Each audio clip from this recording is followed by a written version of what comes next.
Samantala, tunghayan natin ang isa na namang kasong idinulog kay Atty. JJ Atienza sa bisig ng batas.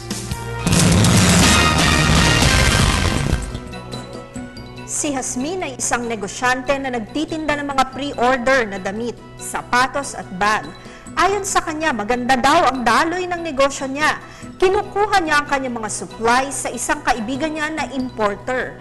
Tseke daw ang kanyang ipinangbabayad dito. Madalas ay post-dated checks ang kanyang ibinibigay sa kaibigan. Isang araw daw ay sumulat sa kanyang kaibigang supplier at nagre-request kung maaari daw ba siyang isyuhang muli ni Jasmine ng isa pang tseke para daw sa isang tseke na inisyu niya 8 buwan nang nakararaan. Nakaligtaan daw kasi nito na ipa-encash ang tseke noon. Itinatanong ni Jasmine kung pwede daw ba siyang mag-issue ulit ng tseke para sa niya na ang alam niya dapat ay bayad na 8 buwan nang nakararaan. Jasmine, ang una mong gawin ay i-check mo sa iyong bangko kung ang halaga na nakalagay sa tseke na iyong in-issue ay na-debit o naibawas mula sa iyong account. Kung ito ay hindi naibawas sa iyong account, ibig sabihin nga'y sadyang hindi na ideposito ng iyong supplier ang tseke. Tandaan na ang tseke ay may period of validity na 90 days mula sa date na nakasaad sa tseke.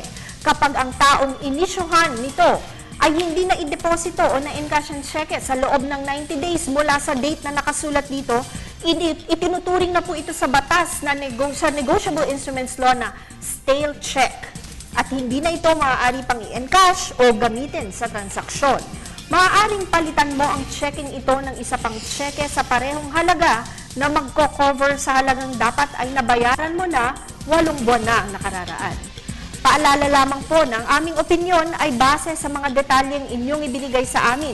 Malaya po kayong makakakonsulta sa inyong abogado tungkol sa inyong mga legal concerns.